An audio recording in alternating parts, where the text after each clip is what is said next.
Բարլուս, սիրելի քաղաքացիներ, սիրելի ժողովուրդ, շարունակում եմ քաղաքացիական պայմանագիր կուսակցության նախընտրական ծրագրի ներկայացումը եւ ծրագրի վերջին հատվածում թվարկվում են միջոցառումներ, որոնք Հայաստանի տնտեսական եւ ինստիտուցիոնալ վերափոխված դոկտրինում նշված միջոցառումների եւ սույն ծրագրի այլ մասերում հիշատակված միջոցառումների հետ կազմում են մեկ ամբողջություն։ Եվ հիմա կթվարկեմ միջոցառումները։ Առաջինը համախառն ներքին արդյունքի միջինում տարեկան առնվազն 6%-ի աճ ենք մենք կանխատեսում եւ պլանավորում։ Գիտեք, որ 2021-26 թվականների ծրագրում մենք խոստացել էինք տարեկան միջինում 7% տնտեսական աճ եւ մենք այդ ցուցանիշը ապահովել ենք ավելի քան 7%, 7.6% միջինում տնտեսական աճ ենք ապահովել եւ առաջիկա տարիներին մենք պլանավորում ենք առնվազն միջինում 6% աճ։ Ընդ որում այստեղ մի նրբություն կա, աճի կառուցվածքը ճիշտ ըմբռնելու համար կարևոր է արձանագրել հետեւյալը։ Ենթադրենք մենք 0-ից աճում ենք 7%, եկանք աճեցինք 7%, հաջորդ տարի այդ 7%-ի հաշվարկը արդեն տեղի է ունենում 7%-ից։ Այսինքն 7%-ն է դառնում հենման կետը, 7%-ի վրա էլի 7% կամ հաջորդի 6%, հաջորդը արդեն 2 տարվա 7%-ի վրա է հաշվարկվում հաջորդ 7%-ը եւ այդպես շարունակ։ Եվ նաեւ ուզում եմ արձանագրել, որ 2018 թվականից մինչև 2025 թվականը Հայաստանի իրական ՀՆԱ-ն աճել է 53%-ով, այսինքն մեր տնտեսությունը կիսով չափ 2018 թվականից ի վեր մեծացել է։ Ընդ որում սա իրական աճի մասին է, կա անվանական աճ, որի մեջ հաշվում է նաև գնաճի տրամաբանությունը, գնաճի հաշվարկը, բայց դա պարզ է գնաճը իրական աճ չի համարվում եւ մենք խոսում ենք իրական աճի մասին։ Հաջորդ կետը մեր արդյունաբերական արտադրանքի թողարկման ծավալների 50% ավելացում ներկայիս 3.3 տրիլիոն դրամից հասնելով մինչև 5 տրիլիոն դրամի։ Իհարկե մենք այստեղ նախատեսում ենք, որ մեր երկրում արդյունաբերությանը պետք է աջակցենք ամենատարբեր ծրագրերով, մինչև հիմա էլ աջակցել ենք եւ իհարկե մեր տնտեսական աճի մի որոշակի հատվածը արդյունաբերությունն է, այդ թվում մշակող արդյունաբերությունը։ Հաջորդը ՀՆԱ-ում ՓՄԶ-ների մասնաբաժնի աճ մինչև 40% 2024 թվականի 34.3%-ի համեմատ։ Մենք փոքր եւ միջին ձեռնարկություններին աջակցությունը պատկերացնում ենք նրանց մրցունակության եւ արդյունավետության եւ արդիականացման ճանապարհով։ Էլի ուզում եմ հիշեցնել նախորդ օրը իմ բերած օրինակը կրպակների վերաբերյալ, երբ որ երկու իրար հենց պատկից կրպակները, մեկի գործերը նույն գործունեությամբ են զբաղվում, մեկի գործերը շատ լավ են, մեկի գործերը շատ վատ են։ Այստեղ ինչի մասին է վկայում, որ բիզնես վարողի անհատական հատկությունները առաջինը, երկրորդն էլ արդյունավետությունը, ինչքան է էլեկտրաէներգիայի վրա գումար ծախսում, այլ ծախսերը կրճատելու ինչ տեղ եւ ընդունակություններ ունի, ինչ սարքավորումներ է օգտագործում եւ այլն եւ այդպես շարունակ, եւ մենք իհարկե այս իմաստով արդիականացման եւ մրցունակությունը բարձրացնելու իմաստով լինելու ենք փոքր եւ միջին ձեռնարկությունների կողքին, իհարկե այստեղ որտեղ հնարավորություն կա նաեւ ծախսերը կրճատելու ուղղությամբ միջոցներ կձեռնարկենք, նաեւ ուզում եմ հիշեցնել կամ ընդգծել, որ վերջին անգամ Մալաթիա Սեբաստիա վարչական շրջած կատարած այցի ընթացքում երբ որ մենք տնտեսվարողները հարց բարձրացրեցին, այսպես ասած քաշի գնի հետ կապված, մեր պետական կարգավորումներում այդպիսի հասկացություն չկա եւ դա այսպես ասած խոսակցական արտահայտություն էր, ես հանձնարարեցի պետական եկամուտների կոմիտեին, որպեսզի պարզեն թե ինչի մասին է խոսքը, նո այդտեղ որոշակի կոմբինացված տրանսպորտային եւ ոչ տրանսպորտային ծախսեր կան եւ մենք այդ ուղղությամբ գնացել ենք եւ Առաջիկայում պետական եկամուտների կոմիտեն կտեղեկացնի, եթե արդեն չի տեղեկացրել, որ այն ինչ մեր հարգելի ձեռնարկատերերը փոքր եւ միջին բիզնեսով զբաղվող անվանում են քաշի գին, այդ քաշի գինը առաջիկայում մինչև 30% կնվազի։ Մեր չորրորդ կետը հետևյալն է. 20,000 նորագույն մեքենասարքավորումներով եւ դրանց բաղկացուցիչներով տնտեսության արդիականացում ներառյալ 3,000 գյուղատնտեսական տեխնիկան եւ 2,000 ագրովերամշակման սարքավորումները։ Սա մեր լիզինգի հայտնի ծրագրի շարունակությունն է։ Դուք գիտեք, որ 2018 թվականից գործող լիզինգի ծրագրերով էսել է խոսակցական արտահայտություն, իրական անունը տնտեսության արդիականացման ծրագիր է։ Մենք հազարավոր մեքենա սարքավորումներ ձեռք բերելու, նոր չօգտագործված մեքենա սարքավորումներ ձեռք բերելու ուղղությամբ աջակցություն ենք ցուցաբերել եւ այդ աջակցությունը կայանում է հետեւյալում, որ մենք ըստ էության սուբսիդավորում ենք բանկային տոկոսները կախված տարբեր ծրագրերից, երբեմն այդ սուբսիդավորման արդյունքում տոկոսները հասցնում ենք 0-ի, երբեմն 1-ի, երբեմն 2-ի եւ դա շատ լավ աշխատող ծրագրեր են, տասնյակ միլիարդավոր դրամներ ենք ծախսել մենք այս ուղղությամբ տնտեսությունը արդիականացնելու համար, եթե չեմ սխալվում 150 միլիարդ է պորտֆելը այդ ծրագրի։ 5-րդ տարեկան առնվազն 25,000 նոր աշխատատեղերի ստեղծում, աղքատության կրճատում 5%-ային կետով։ Սիրելի քաղաքացիներ, 2018 թվականին մենք Հայաստանում 18 թվականից մենք Հայաստանում ստեղծել ենք 288,000 աշխատատեղ, շուրջ 288,000 աշխատատեղ։ Այդ աշխատատեղերը նոր արտադրամասեր են, այդ աշխատատեղերը գործարաններ են, այդ աշխատատեղերը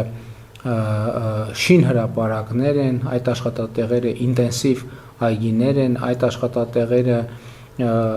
տեխնոլոգիական ընկերություններ են եւ այլն եւ այդպես շարունակ, եւ մենք առաջիկայում պլանավորում ենք տարեկան 25,000 նոր աշխատատեղեր ստեղծել, ընդ որում ես ուզում եմ մենք նաեւ պարզաբանենք, թե աշխատատեղեր ստեղծելու մեր գործիքը որն է, մենք նաեւ արդյունաբերական գոտու մասին կետ ունենք, կանդրադառնամ դրան, բայց ավելի լավ այդ կետում անդրադառնամ, թե ինչպես ենք մենք պատկերացնում մասնավորապես աշխատատեղերը ստեղծելը արդյունաբերության ոլորտում եւ այդպես շարունակ։ 6-րդ կետը առողջության համընդհանուր ապահովագրության համակարգում ամբողջ բնակչության ընդգրկում։ Մենք այսօր պլանավորում ենք, որ 2028 թվին արդեն մեր ամբողջ բնակչությունը ներգրավված կլինի առողջության ապահովագրության համակարգում, ընդ որում ուզում եմ հիշեցնել, որ կենսաթոշակառուները եւ սոցիալական որոշակի խմբերը եւ երեխաները առողջության ապահովագրության համակարգ ներառվում են պետական բյուջեից ուղիղ վճարումներով, իսկ մյուսները որոշակի վճարումներ են անում, այդ թվում նաև համընդհանուր հայտարարագրման համակարգով առողջապահության վրա արված այդ ծախսը որպես սոցիալական կրեդիտ հետ ստանալու հնարավորությամբ։ 7-րդ կետը հաշմանդամություն ունեցող 2000 անձի անձնական օգնականի ծառայության ապահովում։ Մենք, ինչպես գիտեք, էականորեն բարեփոխել ենք հաշմանդամություն ունեցող անձանց օգնականների ծառայությունը եւ նաեւ աշխատավարձեր ենք նշանակել եւ նաեւ հնարավորություն ենք տվել, որ հարազատները այդ գործառույթը իրականացնեն եւ մենք առաջիկա շրջանում այդպիսի եւս 2000 օգնականի ծառայության ապահովում ենք պլանավորում։ 8-րդը կենսաթոշակների ինդեքսավորում այնպես, որ միջին փաստացի կենսաթոշակը ցածր չլինի նվազագույն սպառողական զամբյուղից։ Արդեն գիտեք, որ բարեբախտաբար հիմա մեր մոտ միջին կենսաթոշակը գերազանցում է սպառողական զամբյուղը եւ սա պատմական նորություն է, պատմական փոփոխություն է Հայաստանում սոցիալական ապահովության բնագավառում։ Մենք նախորդիվ նվազագույն թոշակը համապատասխանեցինք նվազագույն պարենային զամբյուղին, որը նշանակում էր, որ այդ գումարով պետք է թոշակառուն իր մեկ ամսվա անհրաժեշտ կալորիա, այսպես ասած մինիմալ անհրաժեշտ կալորիան կարողանա ապահովել, եւ հիմա արդեն մի քանի տարի անց ներառյալ կենսաթոշակների հետ վճարի համակարգը մենք կենսաթոշակը պահում ենք, միջին կենսաթոշակը բարձր ենք պահում, բարձրացրել ենք արդեն երբեմն 10%-ով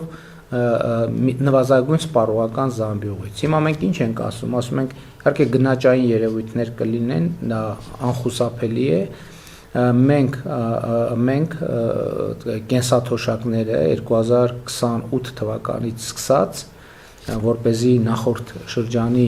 գնաճային հաշվարկները ամբողջական լինեն, կինդեքսավորենք այնպես, որ կենսաթոշակը այլևս Հայաստանում նվազագույն սպառողական զամբյուղից ցածր չի լինի։ Իհարկե կաշխատենք նաև ըստ հնարավորի,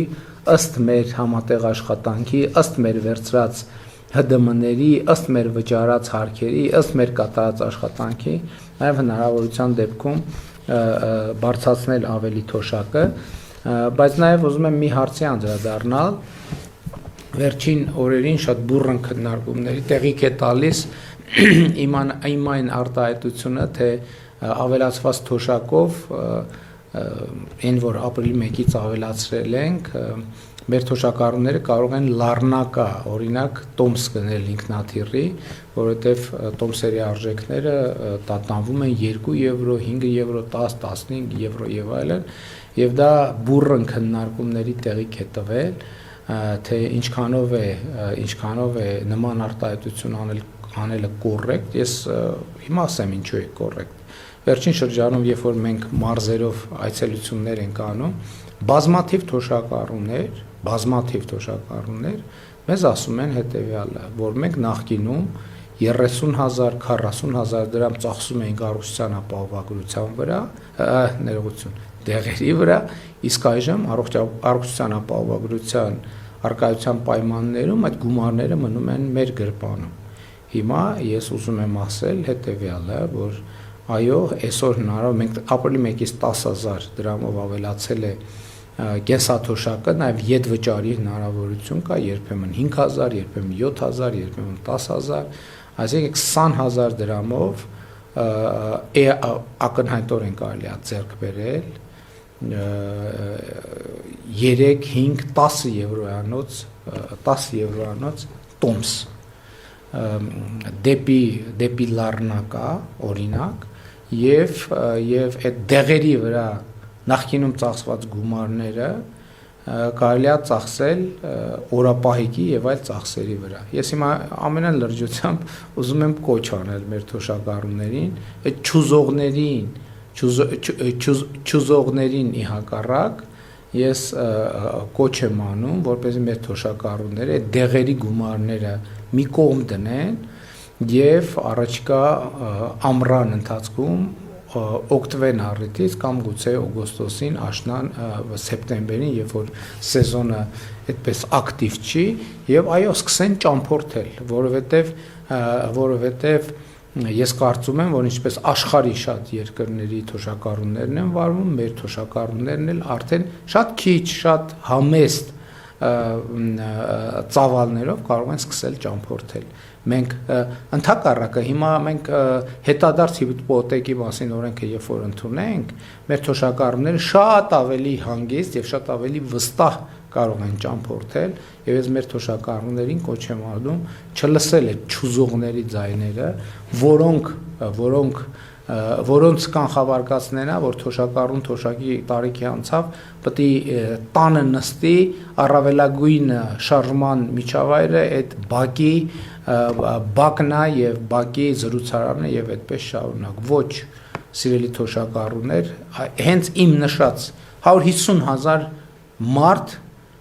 այս տրամաբանության մեջ գտնվող այսօր Հայաստանում կա, էլի եմ ասում, որ նախկինում 30, 40, 50,000 դրամ ծախսում էր դեղերի վրա, հիմա առողջության ապահովագրությունը massամբ կամ ամբողջությամբ այդ ծախսերը հոգում է եւ այսօր Հայաստանում կարելի է 2, 3, 5 եվրոյով ավիատոմս գնել իհարկե այստեղ նաև անհրաժեշտ է որոշակի հմտությունների տիրապետել on-line տոմս գնելու եւ մենք կարող ենք մտածել այդ մասին արդեն այո սա շատ կարող է մեր նախորդիվ պատմության դիտանկյունից շատ տարօրինակ է հնչում, բայց ես մեր այդ խմբի բոլոր թոշակառուներին կոչ եմ անում անպայման մտածել այդ մասին։ 9-րդ կետը մեր նախընտրական ծրագրի միջոցառումների հետևյալն է. Թրամփի ուղի հանուն միջազգային խաղաղության եւ բարեկեցության ներդրումային նախագծի իրագործման աշխատանքների մեկնարկ առնվազն երկաթուղային էլեկտրահաղորդման ենթակառուցվածքի գործարկում։ Մենք առաջիկա տարիներին, մենք 2026 թվականին արդեն համոզված եմ գետնի վրա կսկսենք աշխատանքները եւ իմ հաշվարկով ամենաարագը կլինի էլեկտրահաղորդման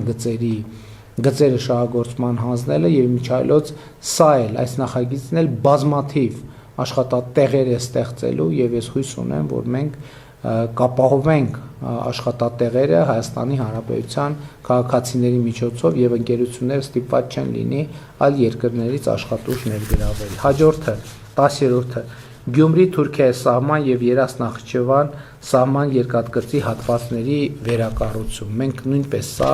շատ արագ 1-1.5 տարվա ընթացքում կանենք։ 11-րդը Զվարթնոց օդանավականի երկրորդ տերմինալի կառուցում մինչև 2033 թվականը տարեկան ուղևորահոսքի թողունակության ավելացմամբ։ Սիրելի քաղաքացիներ, ուզում եմ իմանաք, որ Զվարթնոց օդանավականի երկրորդ տերմինալի կառուցումը ել հնարավոր չի լինի հետաձգել, որովհետև ըստ էության մեր օդանավակայանում համարյա թե այնպիսի խցանումներ են, ինչպես Երևան քաղաքում պիկ ժամերին եւ մեր օդանավակայանը հազիվ է շատ լարվածությամբ է կարողանում ուղևորահոսքերը ապահովել եւ ըստ էության այն պլանային թվերը, որոնք նախատեսված են եղել օդանավակայանի այս տերմինալի համար, ըստ էության այդ թվերին կամ արդեն շատ մոտ են երբեմն էականորեն գերազանցում են։ 12-րդ կետը Սյունիք օդանավակայանի վերակազմավորում որպես միջազգային օդանավակայան։ Մենք Սյունիք օդանավակայանին կապանի պետք է տանք միջազգային օդանավակայանի կարգավիճակ եւ այդ գործընթացը արդեն սկսվել է, եթե իհարկե որոշակի չափի օդանավեր Սյունիք օդանավակայանը հիմա էլ կարողանում է ընդունել եւ եթե անհրաժեշտություն լինի նաեւ որոշակի թռիչքուղու կարողությունների մեծացման ուղղությամբ աշխատանքներ կիրականացվեն, որ เป զի ավելի մեծ օդանավեր ընդունելու հնարավորություն ունենա եւ մեր հաշվարկները ցույց են տալիս, որ Սյունիք օդանավակայանը նաեւ միջազգային թռիչքներ իրականացնելու բավականին մեծ պոտենցիալ ունի։ Հաջորդ կետը 13-րդ Մեղրի ագարակ անցման կետի սահմանային արդիականացում յուրաքանչյուր ուղղությամբ 5 անցուղով գործող երկուսի փոխարեն։ Բագրատաշենի անցման կետի արդիականացում յուրաքանչյուր կողմում 10 անցուղով, այսինքն մենք եւ հարավային եւ հյուսիսարևելյան սահմանային անցման կետերը պետք է ընդլայնենք, որովհետեւ ակնհայտորեն նաև ապրանքաշրջանառությունը, տրանսպորտային շրջանառությունը մեծանում է եւ մենք պետք է համապատասխանաբար զբաղվենք դրանով։ 14-ը 4 թունելների, Քաջարանի թունելի կառուցման, Դիլիջանի թունելի կառուցման, Բարգուշատի թունելի կառուցման, Պուշկինի թունելի վերակառուցման աշխատանքների մեկնարկ 2033-ին ավարտելու նպատակադրումով։ Այստեղ շփոթություն չկա, Դիլիջանի թունելի դեպքում մենք խոսում ենք կառուցման մասին, ես հանձնարարական էի տվել, որպեսզի Դիլիջանի թունելը ժամանակակից չափանիշներով մենք արդիականացնենք եւ երբ որ գնացինք այդ ճանապարհով, պարզվեց, որ ժամանակակից ստանդարտներով թունելը անպայման պետք է ունենա երկրորդ վթարային անցուղի եւ ստացվեց այնպես, որ մենք արդիականացնելու համար այսպես թե այնպես երկրորդ թունելը պետք է կառուցենք այդտեղ եւ մեր հիմա մտածածն է, որ մենք կառուցել, ուրեմն միանգամից եղած թունելը կունենա պահեստային տարբերակ, իսկ արդեն հիմնական թունելը մենք 0-ից կկառուցենք, որը կհամապատասխանի բոլոր ժամանակակից պահանջներին։ Բարգուշատի թունելի կառուցման աշխատանքի հետ կապված ես հույս ունեմ, որ առաջիկա մայիս ամսվա սկզբին մենք արդեն փաստաթուղթ կստորագրենք, Քաջարանի թունելի աշխատանքներ իրականացվում են, մենք մեր այցի ընթացքում արդեն ցույց ենք տվել եւ Պուշկինի թունելի վերակառուցման աշխատանքներն էլ կիրականացնենք։ 15-րդ կետը 2500 կիլոմետր ավտոճանապարհի կառուցում, վերակառուցում եւ հիմնանորոգում, այսինքն մենք մնում ենք 500 կիլոմետր տարեկան 500 կիլոմետր ճանապարհի կառուցման տրամաբանության մեջ, այստեղ նրբությունն այն է, որ ես որոշում եմ կայացրել, որ այս համատեքստում մենք նաև ամեն տարի որոշակի աշխատանքներ կիրականացնենք նաև մայրաքաղաքում։ Ես հիմա չեմ կարող ասել ինձ ծավալով, մենք քաղաքապետարանի հետ կպայմանավորվենք, որպեսզի իրենք էլ իր համայնքային բյուջեից որոշակի գումար իրենք դնեն, մենք էլ պետական բյուջեի ճանապարհների համար նախատեսված գումարներից որոշակի ամեն տարի կդնենք, որպեսզի նաև Երևանի ճանապարհների խնդիրը ֆունդամենտալ ձևով լուծենք։ 16 հայկական ծագման արտադրանքի արտահանման կրկնապատկում մինչև 89 միլիարդ ԱՄՆ դոլար։ Այսինքն հասկանալի է, որ մենք այս ծրագիր իրականացնելիս պետք է խթանենք նոր արտադրությունների, նոր արտադրամասերի, գործարանների ստեղծումը, որպեսզի լինի արտադրանք, որը մենք կարողանանք արտահանել։ Եղած գործարանների, կարողությունների մեծացման շուրջ մենք կաշխատենք, որպեսզի ծավալներ լինեն, որովհետև արտահանման խթանման ճանապարհին մենք երբեմն բախվում ենք հետևյալ խնդրի, որ մեր արտադրությունները երբեմն ծավալը ապահովելու հետ կապված են խնդիր ունենում, այսինքն որակի չափանիշների հետ կապված խնդիրներ չեն լինում, մարդիկ ապրանքները հավանում են, բայց մեծ ցանցերը այնպիսի ծավալներ են ուզում, որ մեր գործարանները, արտադրամասերը ի վիճակի չեն այդքան արտադրել եւ մենք նրանց այդ թվում լիզինգի ծրագրով աջակցում ենք, որպեսզի նրանք մեծացնեն իրենց արտադրանքի ծավալները։ Հաջորդը առնվազն 10 միջազգային հավատարմագրված որակի ստուգման լաբորատորիաների հիմնում։ Սա շատ կարևոր կետ է, որպեսզի մեր որևէ արտադրանք այլ երկրներում որակի ստուգման թեստերը չձախողի։ Դրա համար մենք պետք է այդ ստուգումներ իրականացնենք Հայաստանի Հանրապետությունում եւ մեր տարածքից բաց թողենք այն ապրանքները, որոնք համապատասխանում են չափանիշներին եւ որի որակի վերաբերյալ մենք նույնպես կարող ենք պատասխանատվություն ստանձնել եւ իհարկե էականորեն ավելի ամուր պաշտպանել մեր արտադրողների շահերը։ 18-րդ կետը կենսաչափական անձնագրերի համակարգի ներդրում եւ դրա հիման վրա սահմանների հատման տեխնոլոգիական ժամանակակից լուծումների ներդրում։ Մենք արդեն ավարտում ենք կենսաչափական անձնագրերի համակարգի ներդրման նախապատրաստությունը, առաջիկա օրերին մենք կներկայացնենք ձեզ մեր նոր կենսաչափական անձնագրերի մասին տեղեկատվություն, ներառյալ թե ինչ դիզայն ենք պատկերացնում, ինչ ձևավորում ենք պատկերացնում, եւ սա շատ կարեւոր նորություն է, եւ ես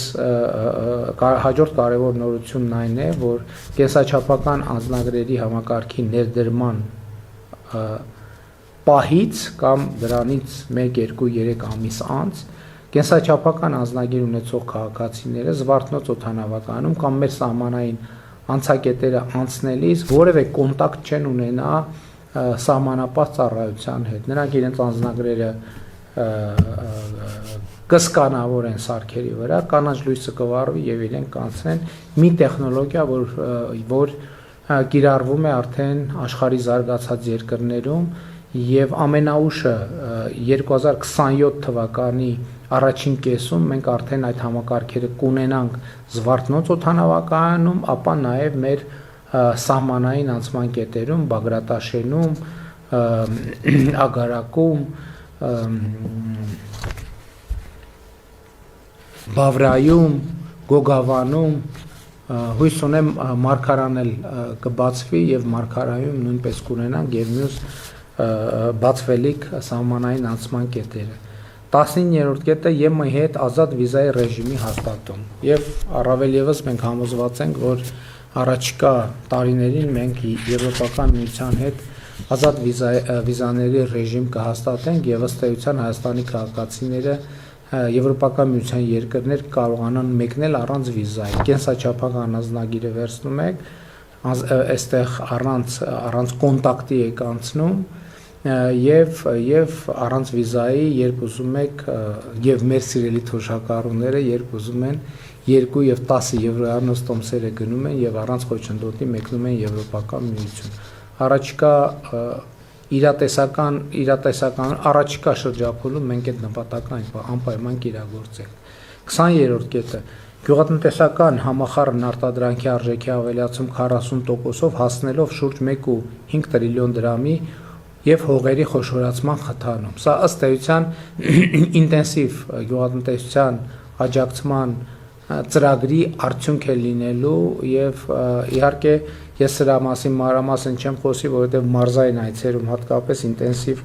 այգիները եւ ջերմոցները լայնորեն ցույց ենք տալիս եւ հույս ունեմ հավանում եք 21-րդ տարեկան առնվազն 1500 հեկտար ինտենսիվ այգիների հիմնում։ Նախորդող շրջանում մենք տարեկան 1000 հեկտար այգիների ինտենսիվ այգիների հիմնման հասել ենք, նույնիսկ ավելին քան 1000 հեկտարը, բայց մենք 1000 հեկտար էինք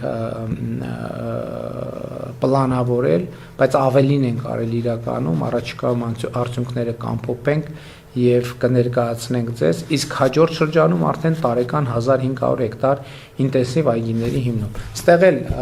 սիրելի քաղաքացիներ, սիրելի ժողովուրդ, մեր գործիքը մենք հոյ կառավարությունը հոյ չի գնում ծարտնգում։ Կառավարությունը ծրագիր է անում, օրինակ աջակցության ծրագրեր է իրականացնում, ոնց որոշ դեպքերում մարդը ինքը ծախս է անում եւ մենք ծախսերի որոշակի հետվճար ենք իրականացնում։ Լիզինգի ծրագրով վարկերի տոկոսների սուբսիդավորում ենք իրականացնում, որ 0% լինի վարկը եւ այլն եւ այդպես շարունակ։ Այսինքն մենք աջակցության ծրագրեր ենք իրականացնում քաղաքացիներին խթանելով, որ իրենք այդ բիզնեսների հիմնեն։ 22-ը 150 հեկտար արդիական ժամանակակից տեխնոլոգիաներով ջերմատների ստեղծում։ Նույնն էլ ջերմատների ծրագրերը, որը ես մարզային այցերի ընթացքում էլի լուսաբանել եմ, էլի շատ մանրամասն չեմ անդրադառնա։ Բոլոր այդ ջերմատները, որ այցելում ենք, վարդեր են, չգիտեմ, բանջարեղեն եւ այլն, այդ բոլորը կառավարության աջակցության ծրագրերով է իրականացվում եւ տնտեսության արդիականացման ծրագրով մենք տոկոսները սուբսիդավորում ենք, մարդիկ 0%-ով վարկեր են վերցնում եւ իրականացնում են այդ ծրագրերը։ 23 8000 հեկտար հողատարածքներում ջրախնայող տեխնոլոգիաների ներդրում։ Մենք առաջիկայում 8000 հեկտար հողերի վրա պետք է կաթիլային անձրևացման եւ այլ տեխնոլոգիաներ էլ կան, կարգավորիչ կայաններ եւ այլն, պետք է այս ռոռոկման նոր տեխնոլոգիաները ներդրենք։ 24-ը տավարի մսի ինքնաբավության բարձրացում 88%-ից մինչև 93.5%։ Ինչպես է սա անելու կառավարությունը։ Կառավարությունը անելու է սա էլի աջակցության ծրագրերով, որպեսզի մսատու ցեղատեսակների խոշոր եղջերավոր անասունների բուծումը խթանի։ Մենք հիմա նաև աջակցություն ենք ցուցաբերում տոհմային կենդանիների ձեռքբերման ծրագրով, մարդիկ անտոկոս վարկ են վերցնում եւ արտերկրից ներկրում են գլխականը։ 25-ը տոհմային խոշոր եղջերավոր կենդանիների տեսակարար կշռի եռապատկում 2.5%-ից 7.5%, այսինքն մենք էլի խթանելու ենք, որպեսզի ոչ տոհմային կենդանիները փոխարինվեն տոհմային կենդանիներով, այստեղ արդեն նաև ոչ միայն մսատու, այլև կաթնատու ցեղատեսակների մասին է եւ որպես դրա արդյունք նաև կաթի ինքնաբավության մակարդակի բարձրացում ներկայիս 78.6%-ից մինչև 88.7%։ Իմիջիայլոց ինտենսիվ անասնաբուծության խնդրով մենք լուծում ենք նաև կաթի գնի եւ կաթի մթերման հետ կապված հարցերը։ Ես ուզում եմ ձեզ անկեղծ ասել, որ այսօր ինտենսիվ անասնաբուծության տեխնոլոգիաներով արտադրված կաթը ոչ մթերման խնդիր ունի, ոչ գնի խնդիր ունի։ Այդ կաթը երբեք 200 դրամից ներքև չի իջնում դրա գինը, որովհետև ինքը որակական չափանիշներով էականորեն ավելի լավն է, եւ մենք պետք է շարունակենք խթանել, որպեսզի մեր սիրելի գյուղացիները այս ուղղությամբ գնան եւ այս ուղղությունը զարգանա։ Տոհմային մանր եղջերավոր կենդանիների տեսակարարքշռի եռապատկում 2.5%-ից 7.5%-ի։ Մենք նախորդ շրջանում էլ ոչխարաբուծության եւ այծաբուծության շատ ինտենսիվ ծրագրեր ենք իրականացրել, բայց ցավոք արձագանքը դեռևս այնպիսին չի, մենք պետք է շարունակենք, որպեսզի նաեւ տոհմային այծաբուծությունը եւ ոչխարաբուծությունը Հայաստանում զարգանա։ 28-րդ կետ 50 խելացի անասնաշենքերի կառուցում եւ մենք այս ընթացքում առնվազն համոզվել ենք, որ սա լավ ծրագիր է, ճիշտ ծրագիր է եւ մենք պետք է շարունակենք այս ծրագիրը առաջ մղել։ 29 երկու գյուղատնտեսական լոգիստիկ կենտրոնների ստեղծում։ Այս այլ վերաբերվում է գյուղատնտեսական մթերքի իրացման խնդիրներին եւ գյուղացիները մեզ շատ են մոտենում եւ ասում են, որ իրականում տարբեր շուկաներում հայտնի գյուղատնտեսական իրենց շահերը ոտնահարվում են եւ այլն եւ այդպես շարունակ եւ մենք պետք է երկու մեծ գյուղատնտեսական լոգիստիկ կենտրոններ ստեղծենք, որպեսզի գյուղացիներից ուղիղ մթերվեն արդեն ոչ թե վերամշակման, այլ հենց բնամթերքի ձևով վաճառվելու ենթակա միրգը, բանջարեղենը, որպեսզի հնարավորինս գյուղացիները դրա համար ավելի բարձր գին ստանան եւ այդ լոգիստիկ կենտրոնների խնդիրը լինելու է տեսակավորելը եւ բաշխելը ապրանքներ իրենց տեսակներով եւ սա եւ շուկայի վրա կունենա պոզիտիվ ազդեցություն եւ նաեւ գյուղացիական տնտեսությունների վրա կունենա պոզիտիվ ազդեցություն, որպեսզի նրանք ստիպված չլինեն շուկաների այս հաստատված մի քիչ անարդար եւ անհասկանալի համակարգերի միջոցով վաճառել իրենց ապրանքը, այլ ավելի քաղաքակիրթ եղանակով դա իրականացնել։ Հաջորդը մենք կաջակցենք 25 սառնանային տնտեսության ստեղծումը կամ հզորացումը։ Սառնանային տնտեսությունները նույնպես գիտեք շատ կարեւոր են մրգի եւ բանջարեղենի արտահանման եւ վաճառքի համար, ընդ որում դրանք ոչ միայն երկարաժամկետ պահպանման իմաստով են սառնարանները կարևոր, այլև արտահանումից առաջ որոշակի սառեցում են անցնում մրգերը եւ բանջարեղենները, որպեսզի նրանց դիմացկունությունը ճանապարհին եւ հետագայում վաճառասեղաններին ավելի բարձրանա։ 31-րդ կետը ներմուծվող թյունաքիմիկատների եւ պարտանյութերի որակի եւ վաճառքի վերահսկման համակարգին ներդրում։ Մենք պետք է այնպիսի համակարգ ներդնենք, որ երաշխավորենք, որ Հայաստանի Հանրապետություն չի կարող մուտք գործել վատ որակի պարարտանյութ, որի հետևանքները մենք ուշ ենք տեսնում եւ իհարկե այս խնդրում պետք է լինի լրջագույն պետական վերահսկողություն։ 32-րդ կետը 10 ջրամբարների կառուցման մեկնարկ 2033-ին ավարտելու նպատակադրումով։ Մենք արդեն մի քանի փոքր ջրամբարների նախագծումը ավարտել ենք, մասնավորապես Ելփինի, Աստղաձորի եւ եւս երկու ջրամբարի նախագծումը ավարտել ենք եւ առաջիկա շրջանում կսկսենք շինարարությունը։ Մենք ի վերջո ավարտեցինք Վեդի ջրամբարի կառուցումը եւ հիմա Վեդի ջրամբարը ջրալցման process-ի մեջ է եւ այս եղանակը Վեդի ջրամբարի համար շատ օգտակար է, բայց արդեն գյուղացիները եւ մենք բոլորս անհանգստանում ենք, հույս ունենք անձրևները այլևս գոնե առնվազն որոշակի ժամանակահատվածով դադար կվերցնեն։ 33-րդ կետ 350 կիլոմետր ջրանցների եւ խողովակաշարերի կառուցում եւ վերակառուցում։ Սա վերաբերվում է նրան, որ մեզ համար ջրային խնդիրները 5 առաջնահերթությունների մեջ են լինելու։ Հաջորդը նույնպես դրա մասին է ռոռոկման ապահովում 10,000 հեկտար նոր հողերի համար։ Այսինքն մենք առաջիկա 5 տարվա աշխատանքի արդյունքներով պետք է 10,000 հեկտար նոր ռոռոկվող հողեր ունենանք։ 35-ը 24 ժամյա ջրամատակարարում Երևանում, Գյումրիում եւ Վանաձորում։ Մենք Հայաստանի ամենախոշոր քաղաքների 24 ժամյա ջրամատակարարումը ֆունդամենտալ ձևով պետք է փակենք, որպեսզի անցնենք նաեւ նույն տրամաբանությամբ հաջորդ բնակավայրերին։ 36-րդ կետը 50 առողջապահական կազմակերպությունների կառուցում, վերազինում, այդ թվում 20 բժշկական կազմակերպությունների որակի ակրեդիտացում Եվրամիության կամ ԱՄՆ ստանդարտներով, բուժաշխատողների մասնագիտական գիտելիքների եւ հմտությունների ԵՄ ստանդարտներին համապատասխանեցման գործընթացի մեկնարկ։ Իհարկե մենք առողջապահական այս փուլում 50 առողջապահական հաստատությունների կառուցում, վերակառուցումը, հիմնանորոգումը կավարտենք եւ նաեւ կսկսենք նոր 59-ը, այստեղ հիմնական հատվածով խոսք է գնում ամբուլատորիաների մասին նաեւ, բազմաթիվ գյուղերում մեր սիրելի հայրենակիցները բարձրացնում են ամբուլատոր հասանելիության հարցը եւ մենք այդ հարցը անպայման կլուծենք։ 37-րդ կետ UEFA-ի չափանիշներին համապատասխանող նոր ազգային ստադիոնի կառուցում 35,000 հանդիսատեսի համար ակադեմիական քաղաքում եւ եւս 2 ստադիոնի կառուցում առնվազն 10,000 հանդիսատեսի համար Վանաձորում եւ Իջևանում։ Ըստ էության եւ Վանաձորում եւ Իջևանում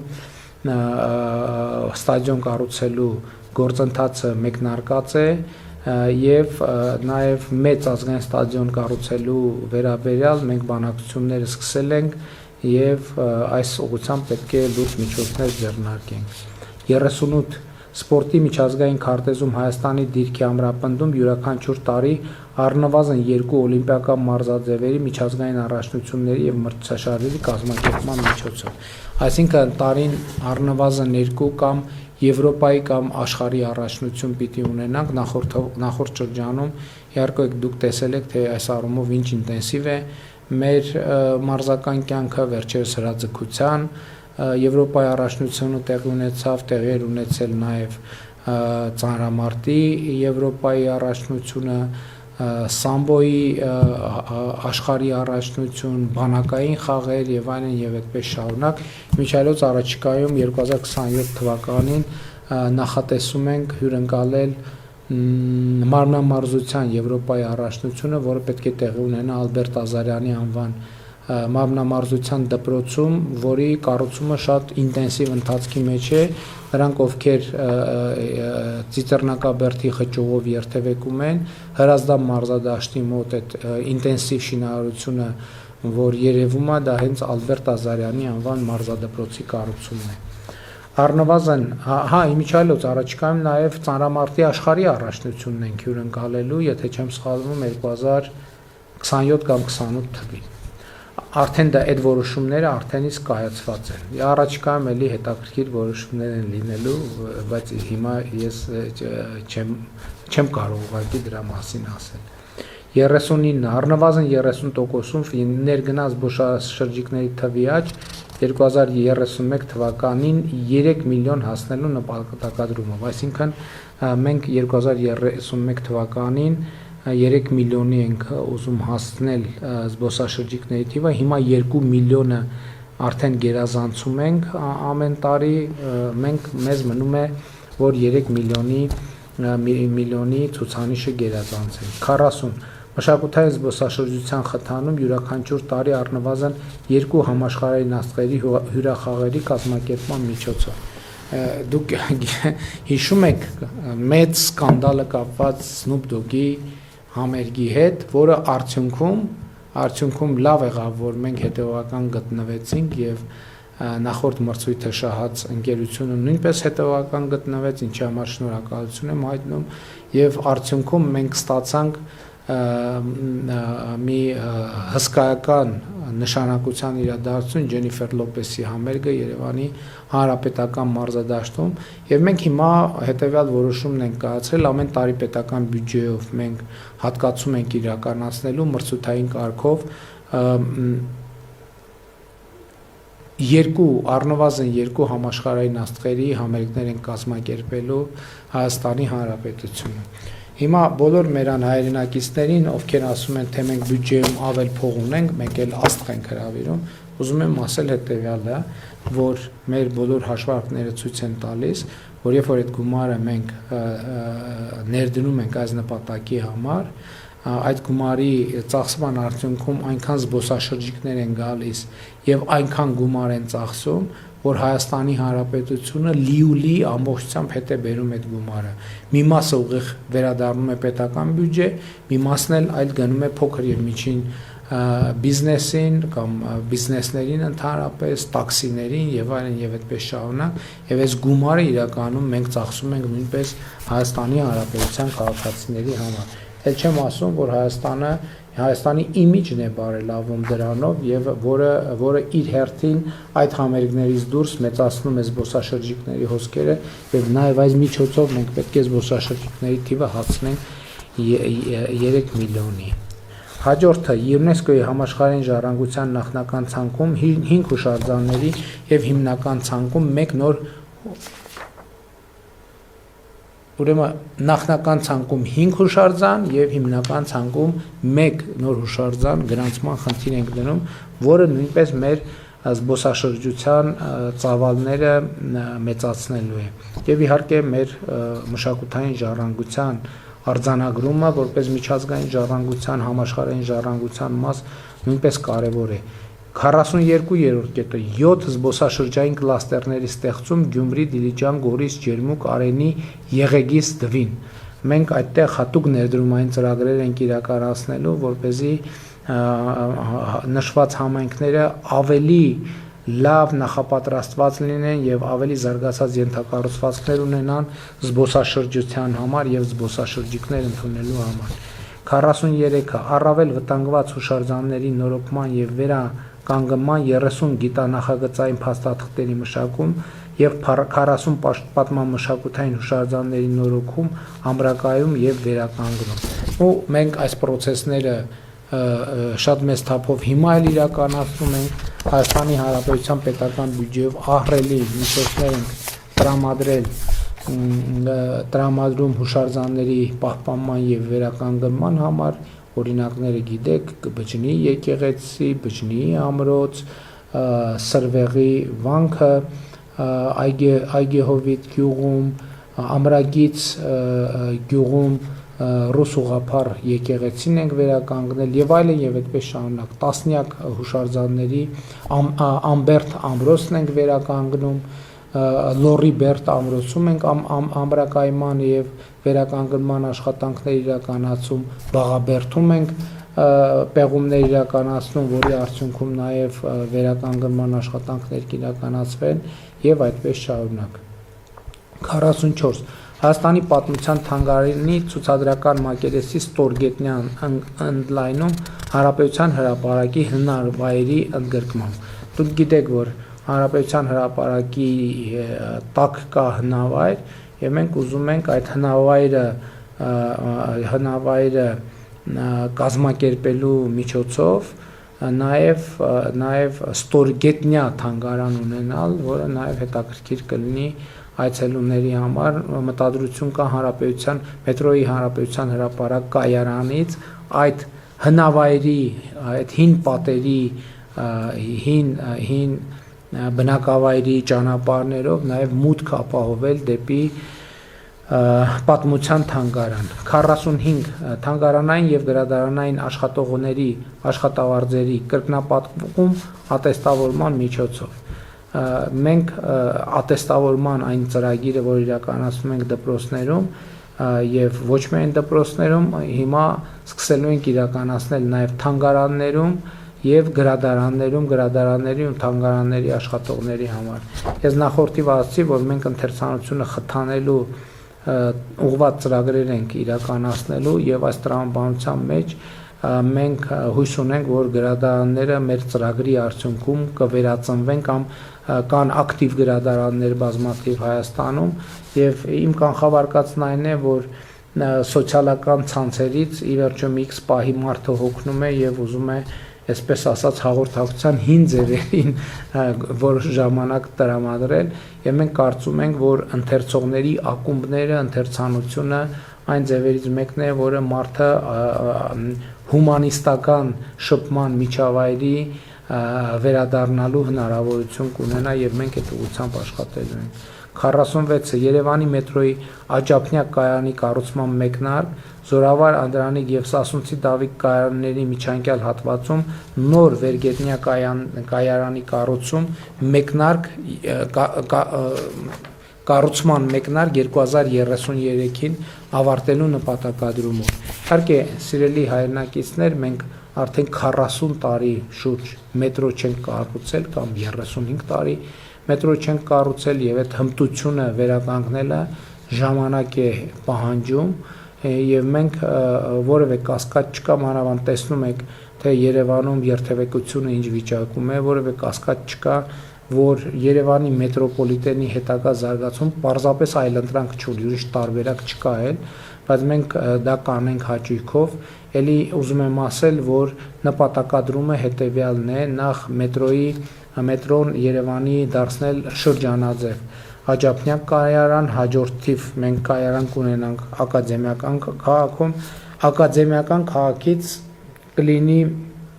միացում մետրոյի Չարբախ կայարանին եւ կստացվի, որ մեր մետրոն շրջանաձև պտույտ անելու հնարավորություն ունի, հետագայում նաեւ տրանսպորտի մասնագետների իհարկե կասեն, մենք կարող ենք ունենալ երկու հակադարձ ուղղությամբ շրջանաձև երթևեկություն, որը իմ կարծիքով կլինի ավելի էֆեկտիվ եւ ավելի շատ ուղևորներ կտեղափոխի։ 47 Երևանում 200 նոր 18 մետր էլեկտրական ավտոբուսների եւ 71 նոր տրոլեյբուսների ձեռքբերում, 6 նոր տրանսպորտային ենթակառուցվածքների կառուցում։ Խոսքը կամուրջների տրանսպորտային ենթակառուցվածքները, կամուրջների էստակադաների մասին է, որի կարիքը նույնպես ակնհայտորեն Երևանը ունի։ Իմիջիայլոց տրոլեյբուսների մասին երբ որ խոսում ենք, սա չի վերաբերվում այս թիվը այն տրոլեյբուսներին, որոնք մայիսին արդեն ապրիլին պետք է գային, բայց Իրանի շուրջ ստեղծված իրավիճակի պատճառով մի քիչ ուշացան, բայց նախորդ օրը ես տեղեկացա, որ արդեն շատ մոտ են Հայաստանին եւ առաջիկա օրերին առնվազն նրանց մի մասը կմտնի Հայաստանի Հանրապետություն։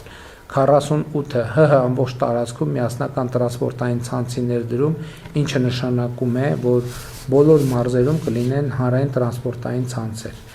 Սա մեր մարզերի ցավոտ խնդիրներից մեկն այն է, որ բազմաթիվ բնակավայրեր կանոնավոր ուղևորափոխադրման համակարգեր չունեն եւ մենք այս տրանսպորտային ցանցերի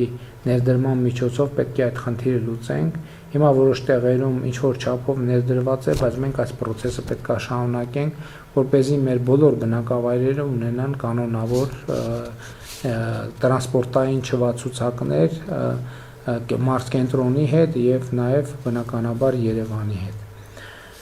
49 տրանսպորտային միջոցների կշռման կայանների կատարելագործում եւ ցանցի զարգացում։ Սա մեր ճանապարհների պահպանման շատ կարեւոր կետ է, որովհետեւ մեր ճանապարհները երբեմն մեր ակնկալած չափով չեն դիմանում գերբեռնված բեռնատարների ինտենսիվ երթևեկության պատճառով եւ մենք հիմա պլանավորում ենք, որ ինքնաշխատ եղանակով գործող կշերքներ տեղադրենք ճանապարհներին, որպեսզի մեքենաների կշռման համար անհրաժեշտ չլինի, պետք չլինի, որ երթևեկությունը դադարեցնել, մեքենաները անցնեն եւ ինքնաշխատ եղանակով նրանց բեռնվածությունը կշռվի եւ գերազանցելու դեպքում արդեն համապատասխանաբար որոշակի վճարումներ կավելանան, որպեսզի մենք այդ գումարները վերադարձնենք ճանապարհի հետագա սպասարկման նպատակին։ 50 տաղանդների հայտնաբերման եւ զարգացման համապետական ծրագրի մեկնարկ բացառիկ տաղանդով երեխաների եւ երիտասարդների հայտնաբերման եւ նրանց տաղանդը զարգացնելու համար։ Մենք պլանավորում ենք ունենալ տաղանդների զարգացման հիմնադրամ, որպեսզի առանձնահատուկ ընդունակություններ ցուցաբերող երեխաների հետ հատուկ ծրագիր իրականացնենք նրանց տաղանդը մաքսիմալ զարգացնելու համար։ Էլի եմ ասում, այս ծրագիրը մեծ հաշվով վերաբերում է բոլոր երեխաներին, մանկապարտեզներ, դպրոցներ, բուհեր, բայց նաև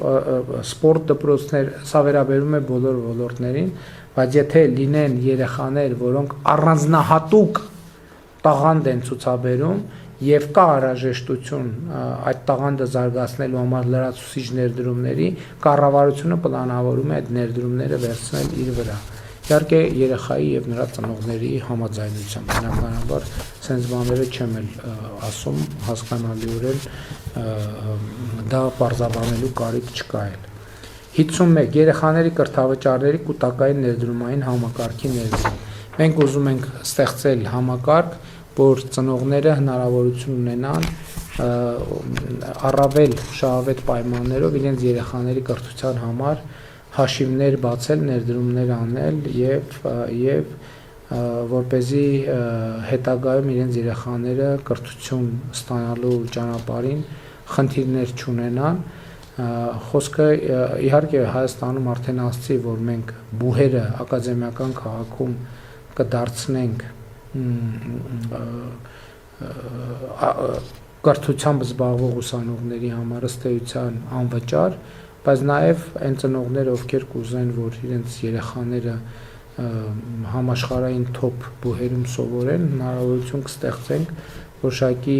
շահավետ պայմաններում նման նպատակին ծառայելու հիմնադրամներ ստեղծել։ Իմիջայլոց ակադեմիական քաղաքի համատեքստում շատ քննարկվում էր նաև մարզային բուհերի հետ կապված հարցերը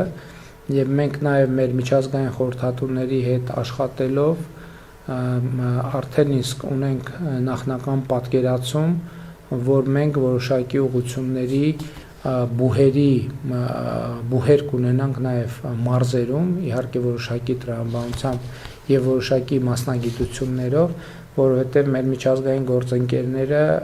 միջազգային գործընկերների փորձը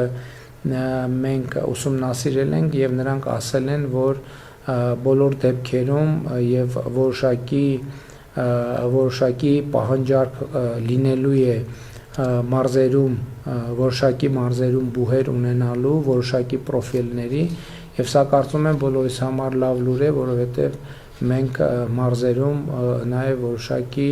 մասնագիտություններով բուհեր կունենանք, որոնք դուրս կլինեն ակադեմիական քաղաքից, բայց դա հետագայում ավելի մանրամասն մենք այդ թեմային կանդրադառնանք։ Հայաստանի տարբեր համայնքներում եւս 30 երիտասարդական կենտրոնների ստեղծում։ Էլի մանրամասներ չեմ ասի, որովհետեւ եւ նոյեմբերյանում եւ Աղավնաձորում եւ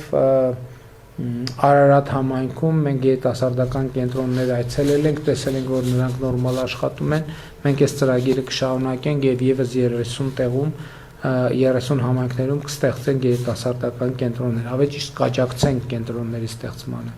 53 100 կոմբինացված մարզահրապարակների կառուցում հանրապետության բոլոր համայնքներում։ Այս կետի հեղինակները երեխաներն են, ում հետ մեր շփումները վերջին մարտ ամսվա ընթացքում, ապրիլ ամսվա ընթացքում նրանք ձևավորեցին պահանջարկ եւ մենք պարտավորվում ենք 100 համայնքներում ստեղծել կոմբինացված մարզահրապարակներ ֆուտբոլի եւ մինի ֆուտբոլի եւ բասկետբոլի։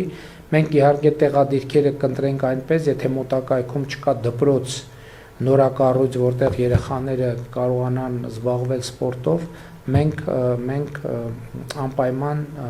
սա կիրականացնենք։ Կարծում եմ 100-ը շատ լավ թիվ է, որպեսզի մենք հանրապետությունում ըստ էության առնվազն առաջին մեծ պահանջարկը բավարարենք։ 54 լեզվի ոլորտում պետական հստակ հայեցակարգի սահմանում եւ իրագործում, բարձրացնելով հայերենի թվային կենսունակությունը, հայերենի առցած դասավանդման եւ ստուգման գործիքակազմերի, հայերեն շտամարանների եւ թվային բառարանների զարգացման միջոցով։ Այս ծրագրի նպատակներից մեկն էլ այն է, որպեսզի արհեստական բանականությունը հնարավորինս բարձր որակով կարողանա աշխատել հայերեն եւ ընդհանրապես թվային հարթակներում հայերեն սովորելու պլատֆորմները եւ մեխանիզմները զարգանան։ 55 նորագույն տեխնիկական կարգավորումներին օտար լեզվով ՀՀ-ում իրավական ուժ տալու իրավական հնարավորության նախատեսում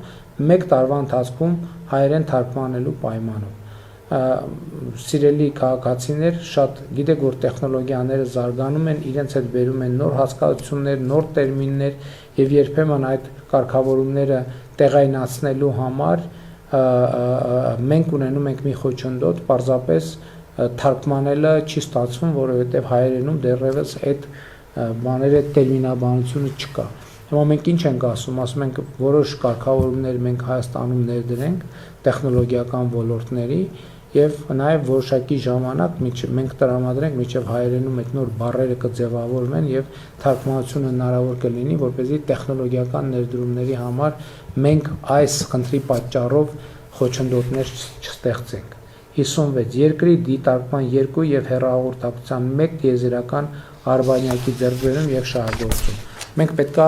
մինչև 2031 թվականը ունենանք 3 արբանյակ երկրի ուղեծրում, որպեսզի մեր հեռահաղորդակցության եւ նաեւ մեր երկրի տարբեր կարիքների համար օգտագործելու, այդ թվում գյուղատնտեսության, գյուղատնտեսական հողերի մշակման եւ վիճակագրության, այդ թվում մինչև հիմա օրինակ Հայաստանում բանավեճեր կան, թե Հայաստանում ինչքան խաղողի այգի կա, ինչքան ծիրանի այգի կա, արբանյակային նկարները եւ արհեստական բանականությունը մի օրվա ընթացքում այդ թվերը մեզ կտան եւ անընդհատ ցանկացած պահի, երբ որ մենք ուզենանք, այդ թվերը կունենանք։ Նույնը վերաբերվում է ենթակառուցվածքներին, ճանապարհները ինչ վիճակում են, անտառները ինչ վիճակում են եւ այլն եւ այդպես շարունակ։ Հետևաբար մենք պլանավորում ենք ունենալ 2 + 1 արբանյակ, մեկը հեռահաղորդակցության, երկուսը դիտարկման, այսինքն որպեսզի մենք կարողանանք մեր ենթակառուցվածքներին, նաեւ մեր երկրի տարբեր խնդիրներին արբանյակից հետևել, տիեզերքից հետևել։ 57 կիբերպաշտպանության ազգային կենտրոնի ստեղծում եւ տեխնիկական եւ կիբերանվտանգության կարողությունների զարգացում։ Նախորդ օրերին ես այս թեմայով խոսել եմ բազմիցս։ 58 թվայնացման հանրային ծառայությունների միասնական մուտքի հարթակում տվյալը մեկ անգամ սկզբունքի հիման վրա օգտագործողների թվի շարունակական աճի ապահովում մինչեւ 300,000 մարդ։ Սա ինչ է նշանակում, որ մենք այս համակարգով քաղաքացուց տվյալը մի անգամ ենք ուզելու, հետագա ամբողջ կյանքի ընթացքում ինքը ինչ պետական մարմին գնա, այնտեղ որտեղ փաստաթուղթ եւ այլ տվյալներ են պահանջվում, քաղաքացուց այլևս ոչ մի տվյալ չպետք է ուզեն, որովհետեւ այդ տվյալները արդեն ներբեռնված կլինեն եւ հասանելի կլինեն պետական մարմիններին։ 59 պետական եւ տեղական ինքնակառավարման մարմիններում միասնական նույնականացման ծածկագրերով, հասկացություններով, սահմանումներով եւ դասակարգումներով թվայնացված վարչական ռեգիստրների ձևավորման ամբողջականացում եւ դրանց հիման վրա ինտեգրված միասնական պետական վարչական տեղեկատվական համակարգի գործարկում 2031 թվականին։ Սա էլ թվայնացման թեման է, արդեն համայնքների մակարդակում մենք էլի ուզում ենք այնպես անենք, որպեսզի համայնքներում մարդկանց հետ աշխատանքում թղթահարությունը հասցվի 0-ի եւ մարդիկ անընդհատ տեղեկանքներ տանել բերելու անհրաժեշտություն չունենան։ 60-րդ կետ խաղային ոլորտի մոնիթորինգային կենտրոնի ամբողջության գործարկում մինչև 2027 թվականը։ Սա մի ծրագիր է, որը պետք է պետության համար տեսանելի դարձնի բոլոր խաղադրույքները, բոլոր շահումները եւ բնականաբար այստեղից նաեւ առաջացող հարկային պարտավորությունները, ինչը ըստ էության կզրոյացնի ստվերը խաղային ոլորտում։ Կապիտալի 61 կապիտալի շուկայի արժեքի կրկնապատում 2025 թվականի 664 միլիարդ դրամի համեմատությամբ 2031 թվականին հասնելով 1.3 տրիլիոն դրամի։ Սա մեր կապիտալի արժեթղթերի շուկայի մասին է եւ մենք նրա զարգացմամբ շատ շահագրգռված ենք, որպեսզի առաջինը քաղաքացիները ներդրնելու խնայողությունները ներդրնելու հնարավորություն ունենան ոչ միայն բանկերում, այլև արժեթղթերի շուկայում, երկրորդը բիզնեսները ֆինանսական միջոցներ ներգրավելու հնարավորություն ունենան ոչ միայն բանկերից, այլև արժեթղթերի շուկայում թողարկումներ իրականացնելու միջոցով։ Այսօր էլ կա այդ հնարավորությունը, բայց մենք այդ հնարավորությունը ուզում ենք դարձնել ավելի մեծ եւ ավելի մատչելի թե բիզնեսի եւ թե քաղաքացիների համար։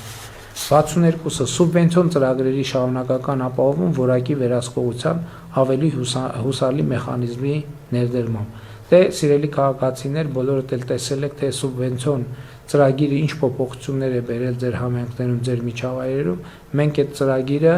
նույն ինտենսիվությամբ շարունակելու ենք, իհարկե հնդածս տարբեր ծրագրերով կնայենք համայն կառավարության մասնաբաժինների հարցը, բայց որ ծրագիրը շարունակվելու է միանշանակ։ 63. Պետական գույքի կառավարման համակարգի ամբողջական թվայնացում մինչև 2027 թվականի ավարտը։ Համայնքային գույքի կառավարման ամբողջական թվայնացում մինչև 2030 թվականի ավարտը։ Մենք ուզում ենք, որ նաև պետական գույքի կառավարումը, մասնավորեցումը, վաճառքը գույքերի լինի էլի թվային հարտակներում, որպեսզի դա հասանելի լինի բոլորին, տեսանելի լինի բոլորին, եւ ես մենք այս նպատակը կիրագործենք։ 64. Հակակոռուպցիոն միջազգային վարկանիշների շարունակական բարելավում, հակակոռուպցիոն կրթության եւ իրազեկվածության մակարդակի ավելացում։ Մենք 2018 թվականի հեղափոխությունից հետո հսկայական առաջընթաց ենք ունեցել հակակոռուպցիոն պայքարի միջազգային վարկանիշերում, վերջին տարիներին որոշակի լճացում է զգացվում, մենք շատ հետ չենք գնում, բայց առաջ էլ չենք գնում, մենք առաջիկայում այս խնդիրը պետք է լուծենք, որպեսզի մենք շարունակական աճ արձանագրենք միջազգային վարկանիշներում։ 65. Սոցկրեդիտների համակարգում հասարակական կազմակերպություններին եւ լրատվական միջոցներին նվիրատվությունների համակարգի ստեղծում։ Սա ինչի մասին է։ Դուք գիտեք, որ ուրեմն սոցիալական համընդհանուր հայտարարագրման համակարգով քաղաքացիները ունեն սոցիալական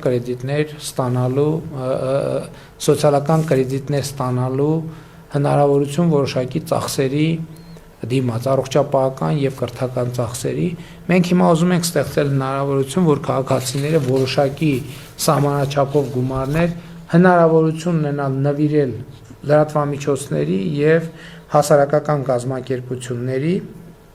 որպեսզի այդ լրատվամիջոցները եւ հասարակական կազմակերպությունները ֆինանսավորվեն ավելի շատ հանրության կողմից եւ բնականաբար ավելի մեծ պատասխանատվություն ունենան եւ հաշվետվողականություն հանրության առաջ։ 66. Հանրային գնումների ոլորտին թափանցիկության եւ օրինականության ապահովում մենք շարունակաբար պիտի զարգացնենք պետական հանրային գնումների համակարգը, որպեսզի մրցակցայնությունը, թափանցիկությունը եւ նաեւ գնումների որակի մակարդակը շարունակաբար աճի։ 67. Ապօրինի, այդ թվում կոռուպցիոն եղանակով ստացված ակտիվների վերադարձի գործընթացի շարունակականություն, որը ներառելու է ապօրինի սեփականաշնորհված եւ վարձակալությամբ վերցված անտառների, լողափերի, զբոսայգիների ու պուրակների, ինչպես նաեւ կրթական հաստատությունների եւ այլ հանրային տարածքների վերադարձ համայնքներին ու պետությանը վերականգնված միջոցների միասնական հաշվեհամարի շարունակական համալրում, ապօրինի ծագում ունեցող անշարժ ու շարժական գույքերի վերադարձ հանրությանը, սա վերաբերվում է բարձրաստիճան պաշտոնյաների կողմից գույքի ապօրինի սեփականաշնորհմանը կամ վարձակալությանը։ Իհարկե ես պարբերաբար ներկայացնում եմ, այդ process-ները գնում են եւ արդեն վճռաբեկ դատարանը ունի նախադեպային վճիռ, բազմաթիվ գույքեր վերադարձրել են, ես դա ներկայացնում եմ հատիկ առ հատիկ խորագրով իմ Facebook-յան էջում, նաեւ ուզում եմ ընդգծել, որ խորհրդանում էլ ասացի, որ քաղաքական ուժեր կան, թե ասում են, պատշաճ ձևով սպասվող ծավալներով չի իրականացվում գույքի վերադարձը, հետաքրքիրն է նա, որ այսպես խոսում են այն քաղաքական ուժերը, որոնց ներկայացուցիչները հենց այս ապօրինի գույքի գործընթացով անցնում են եւ նրանք այս խոսույթը փորձում են օգտագործել հանրության շրջանում հիասթափություն առաջացնելու համար։ Այո, տեմպերի հետ կապված մենք խնդիր ունենք, բայց դա նաև նրանից է, որ էլ եմ ասում, սիրելի ժողովուրդ, մենք մաֆիայի գույքն ենք իր ձեռից վերցնում, մենք մաֆիայի դեմ ենք պայքարում, եւ մաֆիայի դեմ պայքարը այդքան հեշտ չի, եւ ինչ այլոց մենք միակ քաղաքական ուժն ենք,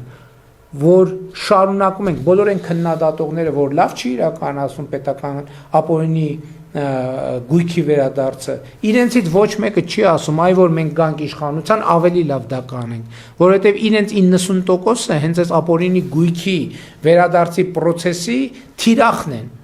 Այս նրբության վրա ուզում եմ շատ ուշադրություն դարձնել։ Նրանք ուզում են հանրության շրջանում հիասթափություն առաջացնել, բայց այդ հիասթափության առաջացման արդյունքում իրենց ակնկալած արդյունքը ոչ թե այնա որ ապօրինի գույքը ավելի մեծ տեմպերով վերադարձվի, այլ այդ գործընթացը կանգնեցվի եւ իրանք այն process-ները որ գնում են իրենց գույքերը վերադարձնելու ուղղությամբ այդ process-ը ուղղակի կասեցվի, այս նրբությունը խնդրում եմ գնահատեք եւ ուզում եմ ասել նաեւ որ մենք արդեն process ենք սկսել այլ երկրում Ամերիկայի Միացյալ Նահանգներում վաճառված գույքի գնի վերադարձի փողի վերադարձի ուղղությամբ Հայաստանի Հանրապետության խոսքը վերաբերվում է արդեն մամուլում եղել է տեսել եք երևի նախկին նախարար Գագիկ Խաչատրյանի Միացյալ Նահանգներում վաճառված գույքի գնի մի մեծ մասը բնականաբար վերադարձնելու, որովհետև Միացյալ Նահանգների կառավարությունը իր արած ծախսերն է պահելու եւ այնտեղ իրենք Խաչատրյանների ընտանիքի հետ հաշտություն են կնքել եւ մի որոշակի տոկոս թողնվելու է նրանց եւ գույքի մոտավորապես գնի մոտավորապես 70%-ը փոխանցվելու է Հայաստանի Հանրապետություն, խոսքը մոտավորապես 15-ից 20 միլիոն դոլարի մասին է։ 68 պետական ֆինանսների կառավարման թվայնացման համակարգի ամբողջական ներդրում։ Սա նրա մասին է, որ մենք թվային ճանապարհով ավելի ամբողջական տեսնենք պետական ծախսերը ոնց են արվում, ինչ արդյունավետությամբ են արվում, կատարողականները, կառավարությունը, ֆինանսների նախարարությունը, վարչապետը, մենք բոլորս առցանց on-line ռեժիմով կարողանանք տեսնել, թե ինչպես են ընթանում պետական ծախսերը եւ ինչ որակով։ Ֆիսկալ դեֆիցիտի աստիճանական նվազում առավելագույնը մինչև հնայի 2%-ով։ Հարկեր հնա հարաբերակցությունը կկայանա 26% մակարդակում։ Պարտքի սպասարկման տոկոսային ծախսերը բյուջեի եկամուտներում կնվազեն 12.1%-ից 2025 թվականի առնվազն 2%-ային կետով ժամանակաշրջանի վերջում։ Այսինքն մենք այսպիսով իրականացնելու ենք Հայաստանի Հանրապետության պետական պարտքի աստիճանական նվազման գործընթաց, չնայած ելի եմ ասում, որ մեր պետական պարտք հնա հարաբերությունը գտնվում է միջին մակարդակում, այսինքն բոլոր միջազգային ստանդարտներով մենք պարտքի մակարդակով գտնվում ենք ընդհանրապես ոչ ռիսկային գոտում եւ կանաչ գոտում, որտեղ ընդհանրապես որևէ խնդրեմ չկա։ 70 դատարանների ընդհանուր միջին ծանրաբեռնվածության նվազեցություն առնվազն 30%-ով։ Նու մենք այստեղ բոլոր ջանքերը դնելու ենք, որպեսզի դատավարությունները հնարավորինս արագ հանգուցալուծվեն։ 71 դատական շենքերի եւ դահլիճների նոր ստանդարտի աստիճանական ներդրում։ Մենք կարծում ենք, որ արդարադատության մաս է, որ դատական process-ները տեղի ունենան ժամանակակից բոլոր պահանջներին համապատասխանող դահլիճներում եւ մենք եւ շենքերում եւ մենք լայնածավալ ծրագիր ենք իրականացնում սկսելու դատական նիստերի դահլիճների վերակառուցման, կառուցման, հիմնանորոգման ուղղությամբ, որպեսզի ապահովի նաեւ արդարադատության ֆիզիկական ենթակառուցվածքը։ 72 աղետների վաղ ազդարարման համակարգի ամբողջական ձևավորում, վտանգավոր հիդրոթերապևտաբանական երևույթների վաղ նախազգուշացման համակարգի հիմնում, այդ թվում գետերի մոդելավորում, կառավարման եւ ռիսկերի գնահատման թվայնացված համակարգի գործարկում։ Հիմա օրինակ այս օրերին մենք շատ լարված ենք, այսքան անձրև է գալիս, անընդհատ մոնիտորինգ ենք անում, այդ թվում ակնադիտական եղանակով գետերի վիճակը, որպեսզի հանկարծ շատ բարձրացումներ չլինեն։ Նա մենք պետք է թվային համակարգներ դնենք, որպեսզի մեզ կառավարման կենտրոններում էլեկտրոնային թվային եղանակով բոլոր հնարավոր վտանգները մոդելավորվեն եւ վաղ ազդարարվեն, որպեսզի մենք այդ հնարավորությունը ունենանք կանխարգելելու պոտենցիալ վնասները։ 73 հանցավորության քրեաբանական այդ թվում արհեստական բանակցության կիրառմամբ, վերլուծական կառույցի ձևավորում, ոստիկանության գործունեության ստանդարտացում, թվային ոստիկանության ձևավորում։ Սա շատ կարևոր է, որովհետև արհեստական բանականությունը մեզ թույլ է տալիս միտեղ լցնել հանցագործությունների մասին ինֆորմացիան եւ արհեստական բանականությունը մեզ կարող է ցույց տալ չափանիշներ եւ որոշակի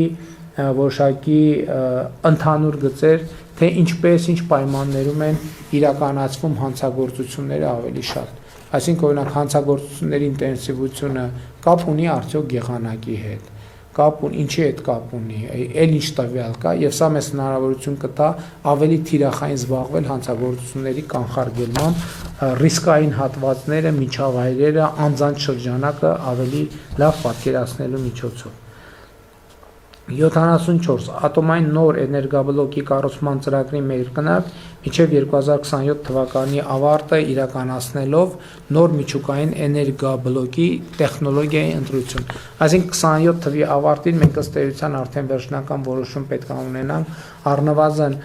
մտադրությունների հուշագիր ունենանք ստորագրած, թե ում հետ ինչ ատոմակայան ենք կառուցում։ 75. Հայք երկրորդ էներգաբլոկի շահագործման ժամկետի կրկնակի 2026-2036 թվականների երկարացման ծրագրի իրագործում։ Մենք ըստ էության այս ծրագրի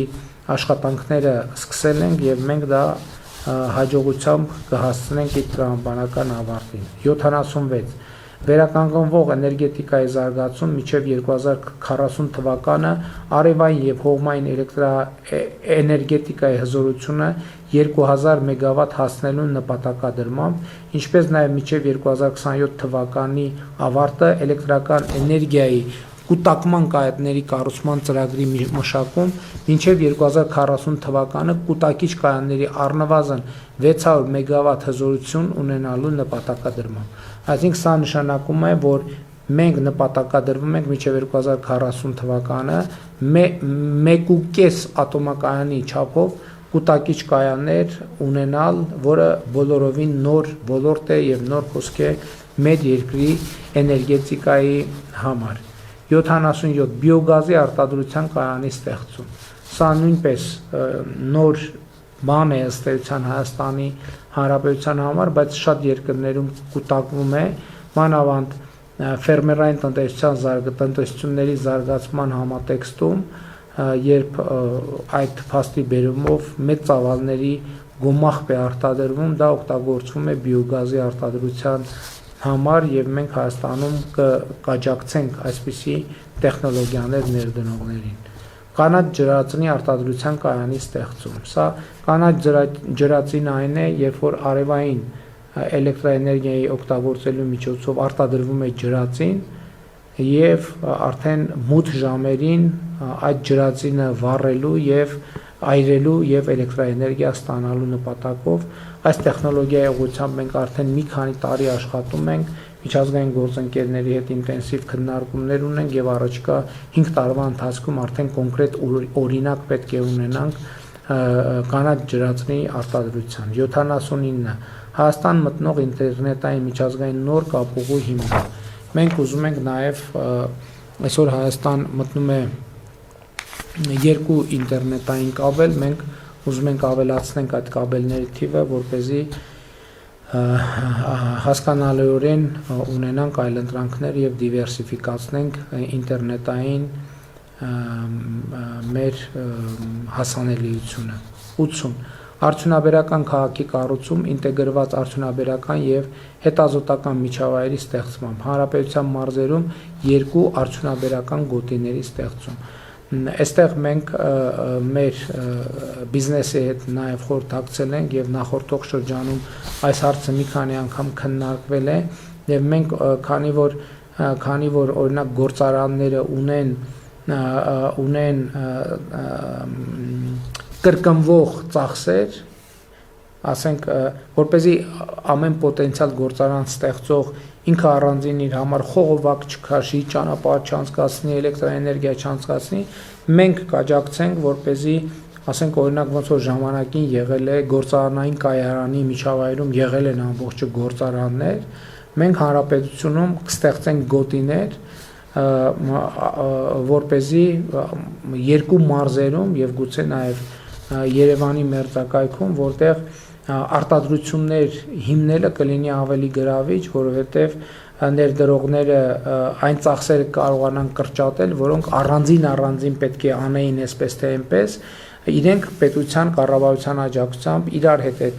անհրաժեշտ քրիտիկական ենթակառուցվածքները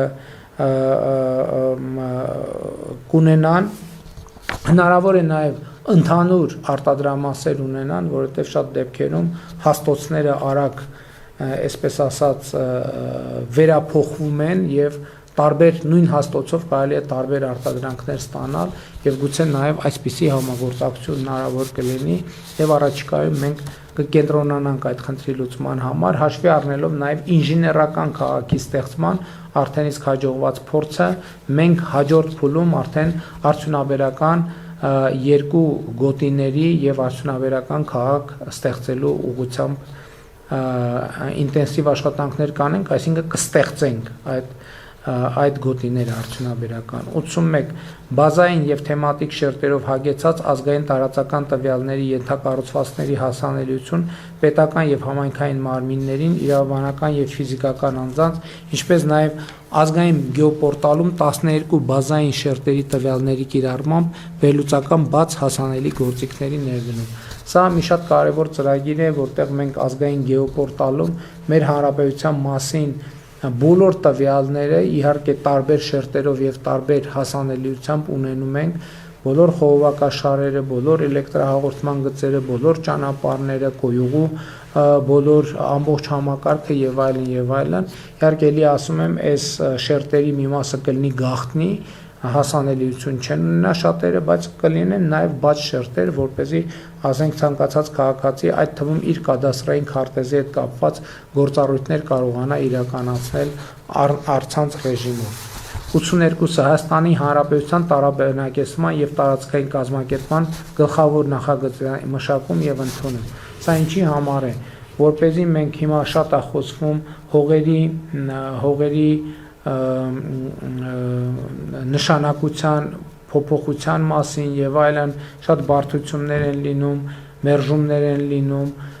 սա կապված է նրա հետ, որ մենք ընդհանուր առմամբ պետք է պատկերացում ունենանք, թե մեր հանրապետության տարածքի որ հատվածը ինչ ֆունկցիա պետք է ունենա, որտեղ մենք պետք է հստակ նշենք, որ այս հատվածը լինելու է գյուղատնտեսական եւ այդ հատվածներում ընդհանրապես հողի նշանակության փոփոխության հնարավորությունը բացառենք, բայց պետք է լինեն նաև այլ նշանակության կառուցապատման համար նախատեսված տարածքներ, արտադրության համար նախատեսված տարածքներ, որպեսզի ներդրումներ անելիս թե գյուղատնտեսության, թե այլ ոլորտներում ներդրողները լրացուցիչ քաշքշուկների առաջ չկանգնեն եւ իրենց համար էլ տեսանելի լինի սկզբանե, թե տվյալ տարածքի հողերը ինչ նշանակություն ունեն եւ արդյոք իրենք ունեն հնարավորություն այդ ներդրումը իրականացնելու կամ այդ ուղղությամբ ներդրումը որ գոտիներին եւ որ տարածքներում ներդնելու հնարավորություն կունենան, որը կծախսի ներդրումների համար անհրաժեշտ ծախսերը եւ նաեւ տեսանելի կդարձնի, հասկանալի կդարձնի նաեւ մարդկանց ներդրումային հնարավորությունները, սահմանափակումները կամ միտեղ տարածքները գյուղատնտեսական են, մյուս տեղում արդյունաբերական, մյուս տեղում կառուցապատման, երրորդ տեղում 60 հոդվածի հողեր են, որոնք որևէ օտարման չեն ենթարկվում եւ այլն եւ այսպես շարունակ։ 83 քաղաքաշինական նորմերի եւ ստանդարտների ներդաշնակեցում ԵՄ նորմերի շինարարության ներառյալ ճանապարհաշինության նոր ստանդարտի սահմանում։ Սա շինարարության եւ շին հրապարակների որակի մասին է։ 84 Երևանի Կոնդ թաղամասի քաղաքաշինական միջավայրի արդիականացման ծրագրի իրականացման մեկնարկ։ Արդեն իսկ Կոնդի վերակառուցման նախնական նախագիծը կա եւ մենք առաջիկայում այս ուղղությամբ աշխատանքները կինտենսիվացնենք։ 85 Երևանի Կասկադ մշակութային հանգույց ճարտարապետական ներդրումային ծրագրի իրագործում մինչև 2031 թվական։ Այս ներդրումային ծրագիրը կառավարությունը ընդունել է եւ մինչև 2031 թվականը պետք է ավարտենք։ Նորագյուղի Downtown Երևան քաղաքաշինական ներդրումային ծրագրի իրականացում մինչև 2036 թվականը, բայց մենք արդեն հաջորդ տարվա մեջ այս ներդրումային ծրագիրը կսկսենք։ 87 Դալմայի քաղաքային այգում բնահեն լուծումներով կառուցում, Մայրաքաղաքի կանաչ ֆոնդի ավելացում 230 հեկտարով, Երևանում Հրազդանի կիրճի ռեկրեացիոն գոտու ստեղծման աշխատանքների մեկնարկ 2036-ին ավարտելու նպատակադրումով, Երևանի Նորք Մարաշ վարչական շրջանում առնվազն 7 հեկտար քաղաքային անտառ պուրակի ստեղծում։ Արդեն շատ խոսուն է լրացուցիչ մեկնաբանության անհրաժեշտություն չեմ տեսնում, Երևանում կանաչ գոտիները պետք է էականորեն ավելանան։ 88 Սևանի առափնյա տարածքի քաղաքաշինական եւ տնտեսական ներուժի վերագնահատում առավելագույն օգտագործում բնապահպանական ժամանակակից ստանդարտներին համապատասխան։ Այս թեմայի մասին էլ ենք խոսել, որ Սևանի շուրջ պետք է լինեն, ինչպես ընդունված է ասել, էկո-ֆրենդլի ներդրումներ, որպեսզի դրանից Սևանը ոչ միայն չտուժի, այլև Սևանի ջրի որակը եւ ընդհանրապես Սևանի պահպանման խնդիրը հիմնահարցը ավելի շատ, այսպես ասած, սեփականատերեր ունենա, որ ավելի շատ մարդիկ շահագրգռված լինեն Սևանի մաքրությամբ, որովհետեւ դրանից կախված է լինելու նաեւ իրենց տնտեսվարում է իրենց բիզնեսը։ 89 ամեն հաջորդ տարի Սևանալճից 5 միլիոն խորանարդ մետրով պակաս ջրառ, այսինքն ամեն տարի մենք Սևանից ավելի պակաս ջուր վերցնենք եւ սա շատ կարեւոր խնդիր է։ 90 էկոպարեկային ծառայության կողմից ժամանակակից հսկողական տեխնոլոգիաների միջոցով ՀՀ ամբողջ տարածքում 24/7 ռեժիմով անտառների եւ բնության հատուկ պահպանվող տարածքների պահպանություն, կենսաբազմազանության պաշտպանությանն ու զարգացմանն ուղղված միջոցառումների իրականացում, այսինքն մենք էկոպարեկների ծառայությունը ամբողջությամբ առաջիկա 5 տարվա ընթացքում կիրականացնենք հանրապետությունում։ Կենսաբանական անվտանգության եւ մարդու առողջության վրա շրջակա միջավայրի, կլիմայի փոփոխություն, օդ, ջուր, ազդեցության կառավարման համակարգի ներդրում, շրջակա միջավայրի ճառագայթային մոնիտորինգային ինքնաշխատ համակարգի ընդլայնում, միջազգային չափանիշներին համապատասխան մթնոլորտային օդի որակի համապատասխան մոնիտորինգի համակարգի ստեղծում, 16 ժամանակակից դիտակայան ռեֆերենս լաբորատորիա ունենալու միջոցով, շրջակա միջավայրի ճառագայթային մոնիտորինգի 24/7 ռեժիմով աշխատող ցանցի ընդլայնում 2028 թվականին։ Իհարկե օդի եւ ճառագայթային վիճակի անդադար մոնիտորինգ պետք է լինի եւ դրանից բխող միջոցառումների ձեռնարկում, որպեսզի մենք օդի որակի հետ կապված խնդիրները ֆունդամենտալ ձևով հասկանանք։ 92 Բնակարանային ֆոնդի ռենովացիա, շենքերի տանիքները, կանաչ շնչող տանիքների վերափոխման ծրագրի իրականացում, վթարային շենքերի խնդրի լուծման ներդրումային ծրագրի խթանում։ Մենք հիմա առաջինը վթարային շենքերի հարցը պետք է լուծենք, ասել եմ, ներդրումային ծրագրերի միջոցով եւ նաեւ շենքերի տանիքների խնդիրը պետք է լուծենք։ Մենք նպատակ ունենք շենքերի տանիքները վերածել նաև ժամանակակից լուծումներով այնտեղ որտեղ հնարավոր է կանաչ տարածքների, որը Երևանում հատկապես կծառայի, նույնպես կծառայի օդի որակի եւ կանաչ տարածքների ընդլայնման նպատակին։ 93 ՊՆ համակարգում 2000-ականներից ձևավորված երկարամյա զինծառայողների, զինթոշակառուների, զոհված եւ հաշմանդամություն ձեռք բերած զինծառայողների բնակարային պարտավորությունների լիարժեք մարում, այսինքն 2000-ականներից հերթացուցակ է ձևավորվել երկարամյա զինծառայողների, զինթոշակառուների, զոհված եւ հաշմանդամություն ձեռք բերած զինծառայողների բնակարանային պարտավորությունների մենք հիմա հույս ունեմ առաջիկայում կառավարության որոշումը կընդունենք 4 տարվա ընթացքում այս բնակարանների հարցերը լուծելու ենք։ 94 հասանելի բնակարան բոլորին պետական բնակարանային քաղաքականության գաղափարախոսության ձևավորում եւ ներդրում։ Մենք սկսելու ենք սոցիալական բնակարանաշինություն, իհարկե փոքր ծավալներից կսկսենք, հետո կտեսնենք